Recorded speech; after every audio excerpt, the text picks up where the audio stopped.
ఏంటి అహంకారం అని అడుగుతున్నా మిమ్మల్ని. ఇంత అహంకారం పనికొస్తుందా తమ్ముళ్ళు అని మిమ్మల్ని అడుగుతున్నా.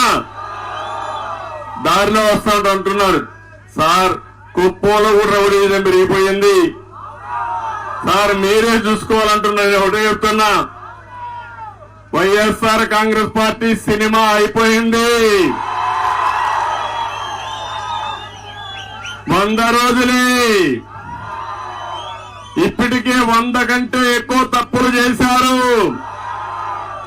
మిడిసి పడద్దండి. ఒకటే చెప్తున్నా, మీరు చేసిన అవినీతి కక్కిస్తా, అరాచకాలను అణిచివేస్తా, పిచ్చి పిచ్చిగా ఉంటే ప్రజాస్వామ్యం ఏంటో చేసి చూపిస్తారని మరొక్కసారి మీ అందరికీ హామీ ఇస్తున్నా.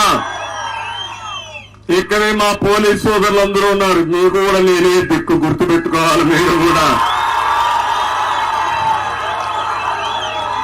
5 ఏళ్ళు అయింది, మీకు కూడా ఏమీ చేయలేవాలి. మీ దగ్గర తప్పుల పనులు తప్ప అవునా కదా తమ్ముళ్ళు?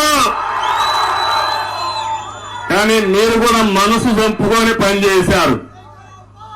కానీ నేను ఒకటే అంటున్నా, మీ పిల్లలు రాష్ట్రంలో ఉండే ప్రజలకు న్యాయం జరగాలంటే పోలీసు వ్యవస్థ కూడా మారాలి కాదు, ప్రజాస్వామ్యాన్ని కాపాడడానికి మీరు ముందుకు రావాలి. రాకపోతే మిమ్మల్ని కూడా ఒకరిద్దరు ఉంటే వాళ్ళ దగ్గర కూడా ప్రజాస్వామ్య పద్ధతి ప్రకారం పని చేయించే బాధ్యత తీసుకుంటే అయిపోయింది ప్రభుత్వ పని. ఇప్పటికే ఎన్నికల కమిషన్ కూడా ఆపరేషన్ లోకి వచ్చేసింది, గుర్తుపెట్టుకోండి. మీరు ఇంకా ఎన్నికల కమిషన్ కింద పనిచేస్తున్నారు తప్ప ఈ సైకో ముఖ్యమంత్రి కింద పనిచేయడం లేదు. మీరు ఆ విషయం మీరు గుర్తుపెట్టుకోవాలి. ఎందుకు నేను ఈ విషయం ఆడుతున్నానంటే, ఈ కుప్పంలో 30 సంవత్సరాలు రాకమనుపు నేను వచ్చిన మొదటి రోజుల్లో ఆ రోజు అందరూ అనేవాళ్ళు చాలా వెనుకబడిన నియోజకవర్గం. నేను నిలబడాలంటే ఎక్కడ నిలబడేవాడిని. కానీ ఒకటే ఆలోచించా, ఒక వెనుకబడిన నియోజకవర్గం, పేదలుండే నియోజకవర్గాన్ని ఎంపిక చేసుకుని మీ జీవితాల్లో వెలుగు తేగలిగితే అదే నాకు తృప్తి అనే ఉద్దేశంతో నేను ఇక్కడికి వచ్చా. ఒక్కసారి మీరందరం మనస్సాక్షిగా ఆలోచించండి. మన ప్రభుత్వం ఉన్నప్పుడు అభివృద్ధి కార్యక్రమాలు చేశాం. మన ప్రభుత్వం పోయిన తర్వాత ఏమైనా అభివృద్ధి జరిగిందా? ఎప్పుడైనా? నేను ఒకప్పుడు అనేవాడిని, ప్రతి ఒక్క ఇంటికి 2 ఆవులు పట్టుకుంటే మన కష్టాలు తీరుతాయని. అప్పుడు నన్ను ఎగతాళి చేశారు, ఆవులు పట్టిస్తాడంట, ఎక్కడ పాలు పోస్తారని అడిగేవాళ్ళు. నేను ఆ రోజు చెప్పా, ఎట్లా చేస్తానో చేసి చూపిస్తానని చెప్పి ఇప్పుడు దారిలో వస్తా ఉంటే ఇంటికి 2 ఆవులు కనపడొస్తున్నాయి. అదే దిక్కు అయింది, అవునా కాదా? మీకు ఆడబిడ్డలకు అదే దిక్కు, పిల్లల చదువుకు అదే ఆధారం, అవునా కాదా?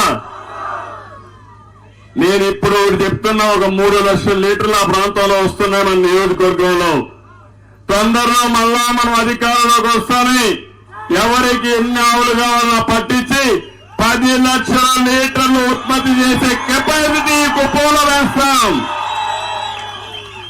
పాడి పరిశ్రమ ఒక పరిశ్రమగా చేసి మీ జీవితాల్లో వెలుగు తీసుకొచ్చే బాధ్యత నాదని మరొకసారి మీకు తెలియజేస్తున్నా. అది ఒకటే కాదు, నేను ఒకటే మీ అందరినీ కోరుతున్నాను. ఈరోజు ఇప్పుడే దారిలో వస్తా ఉంటే చూశారు, మనవాళ్ళు కూడా చాలా బాగా చేశారు. బాబు షూరిటీ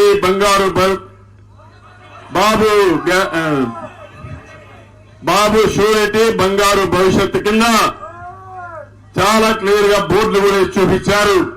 80% మీ ఇండ్లకు చెప్పారు. ఒకటి హామీ ఇస్తున్నాం, ఇది నా హామీ, తప్పకుండా సూపర్ 6 ఏవైతే చెప్పారో అవి చేసే బాధ్యత నాదని మీ అందరికీ హామీ ఇస్తున్నా.